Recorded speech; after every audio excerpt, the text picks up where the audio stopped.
2026 Q1లో housing sales around 7% drop అయింది. అంటే last few క్వార్టర్స్‌లో చూసిన స్ట్రాంగ్ గ్రోత్ తర్వాత ఇప్పుడు డిమాండ్ కొంచెం స్లో అయిందని మనకు సిగ్నల్ కూడా కనిపిస్తుంది. ఇప్పుడు చాలామంది ఇమ్మీడియేట్‌గా ఏమనుకుంటున్నారంటే రియల్ ఎస్టేట్ క్రాష్ అవుతుందా అని అనుకుంటున్నారు. కానీ రియాలిటీ ఏంటంటే సడన్ క్రాష్ కాదు. ఇది స్లోగా స్టార్ట్ అయ్యే కూలింగ్ పేస్ అని కూడా చెప్పొచ్చు. ఎందుకంటే లాస్ట్ 2-3 ఇయర్స్‌లో మనందరం చూసిందే. ప్రాపర్టీ ప్రైసెస్ ఏ విధంగా రైజ్ అయ్యాయని. చాలా స్పీడ్‌గా రైజ్ అయ్యాయి. ఎస్పెషల్లీ మేజర్ సిటీస్‌లో ప్రైసెస్ ఎక్కువయ్యాయి. ఆ తర్వాత న్యాచురల్‌గా ఇంత ప్రైసెస్ అయినప్పుడు ఎక్కువైతే హెసిటేషన్ పెరుగుతుంది బయర్స్‌లో. పీపుల్ ఇమ్మీడియేట్‌గా కొనడం కాకుండా వెయిట్ చేద్దాంలే కొంచెం ప్రైసెస్ తగ్గిన తర్వాత చూసుకుందాం అని అనుకుంటారు. రియల్ ఎస్టేట్‌లో మనం అందరం అనుకునేది కూడా ఏంటంటే ఎప్పుడు కూడా ప్రైసెస్ తగ్గవు అనుకుంటాం. But that is false. Long టర్మ్‌లో చూసుకుంటే ఎప్పుడు కూడా తగ్గినట్టు మనకి కనిపివు. బట్ షార్ట్ టర్మ్‌లో కొంచెం ఫ్లక్చుయేషన్స్‌కి పాసిబుల్ ఉంటుంది. ఇంపార్టెంట్ రీజన్ ఏంటంటే interest rates. Home loan EMI ఇప్పుడు చాలామందికి హెవీగా అనిపిస్తుంది. ఈఎంఐ పెరిగితే ఫస్ట్ డెసిషన్ పోస్ట్‌పోన్ అవ్వడానికి ఈజీగా ఉంటుంది అని. సో డిమాండ్ ఆటోమేటిక్‌లీ స్లో అయిపోతుంది. గ్లోబల్ సిచ్యువేషన్ కూడా ఇక్కడ రోల్ ప్లే చేస్తుంది. ఒక important role. Oil prices, geopolitical tensions, market volatility ఇవన్నీ కలిసి పీపుల్ మైండ్ సెట్‌ని కాన్షియస్‌గా మార్చేస్తాయి. Big decisions like house purchase ఇమ్మీడియేట్‌గా తీసుకోకుండా డిలే చేస్తారు. అండ్ ఇంకో ఇంపార్టెంట్ విషయం చూసుకుంటే హౌసెస్‌ని అంటే ఫర్ ఎగ్జాంపుల్ ఒక 1 crore ఇటువంటి హౌసెస్‌ని ఎక్కువ కొనేవాళ్ళు ఎవరంటే ఐటీ ఎంప్లాయీస్ అని మనం ఒక సైడ్‌లో చెప్పుకోవచ్చు. అయితే వాళ్ళ సిచ్యువేషన్స్ కూడా ఏ మాదిరిగా ఉందంటే ఇప్పుడు కొంచెం ఇన్‌స్టేబుల్‌గానే కనిపిస్తుంది. Due to the fear of AI ఇలా చాలామంది కూడా రీప్లేస్ అవుతామేమో లేదా మనం ఇంకా అప్‌స్కిల్లింగ్ చేసుకునేదానికి కూడా కొంచెం టైం కావాలి. ఇలాంటప్పుడు మనం అప్‌స్కిల్లింగ్ చేసుకోవాలి కానీ మనం కొత్త ఇన్వెస్ట్‌మెంట్స్ కానివ్వండి లేదా ఒక బాధ్యతలు అనేది ఇప్పుడు కొత్తగా తీసుకోకూడదని వాళ్ళు కూడా అనుకుంటున్నారు. సో ఇది రెసిషనా అని అడిగితే స్ట్రెయిట్‌గా చెప్పాలంటే రెసిషన్ కాదు.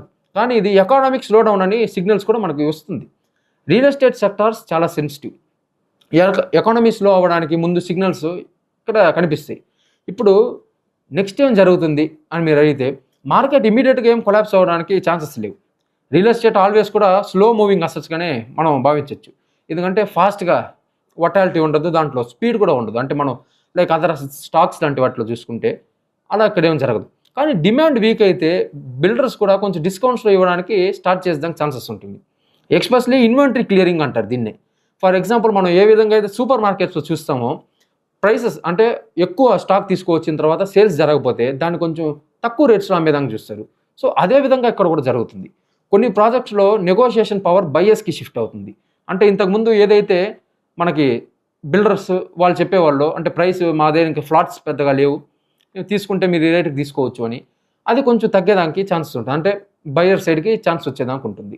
ఫర్ ఎగ్జాంపుల్ ఈ రేట్‌కైతే నేను కొనడానికి రెడీగా ఉన్నానంటే కూడా ఛాన్సెస్ ఎక్కువ ఉంటుంది. కానీ అందరికీ చీప్ హౌసెస్ దొరుకుతాయా అంటే అది ఎక్స్‌పెక్ట్ చేయడం కొంచెం తప్పు కూడా. ఎందుకంటే ప్రైమ్ లొకేషన్స్‌లో ప్రైసెస్ ఎప్పుడు కూడా స్టేబుల్‌గానే ఉంటాయి. ఎందుకంటే మాక్సిమం ఇంపాక్ట్ అంతా స్మాల్ బిల్డర్స్ అండ్ కొంచెం డిమాండ్ తక్కువ ఉండే ఏరియాస్‌లో ఉంటుంది తప్ప ప్రైమ్ ఏరియాస్‌లో ఎప్పుడు కూడా సప్లై చాలా స్టేబుల్‌గానే ఉంటుంది. ఎందుకంటే ఫర్ ఎగ్జాంపుల్ ప్రైమ్ ఏరియాస్ అంటేనే ఎక్కువగా ఐటీకి రిలేటెడ్‌గా పక్కన ఉన్న ఏరియాస్‌లో ఉంటాయి. అలాంటి ఏరియాస్‌లో ఎప్పుడు కూడా రెంటల్ ఇన్కమ్ అనేది కూడా బాగా జనరేట్ అవుతుంది. అలాగే ఇన్వెస్టర్స్ కూడా దాంట్లో బాగా యాక్టివ్‌గా ఉంటారు అలాంటి ఏరియాస్‌లో కూడా.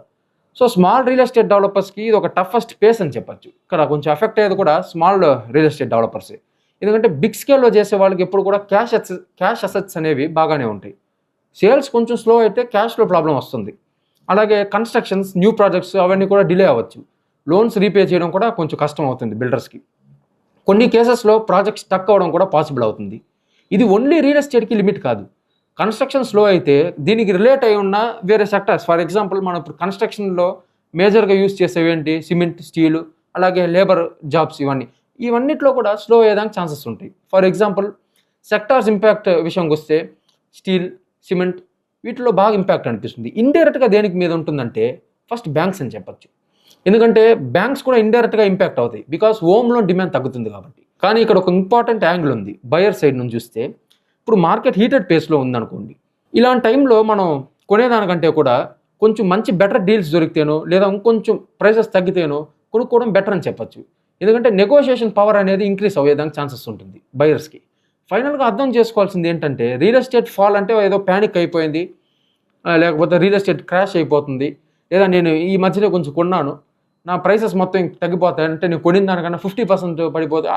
అలాంటి పానిక్ అనవసరం. కంప్లీట్‌లీ యూజ్‌లెస్ అని చెప్పొచ్చు. అలాంటి పానిక్ అవసరం లేదు. ఇది సైకిల్ ఆఫ్ ది పార్ట్ అని చెప్పొచ్చు. ఎందుకంటే ప్రైసెస్ పెరిగినప్పుడు ఆటోమేటిక్‌గా కూలింగ్ అనేది న్యాచురల్.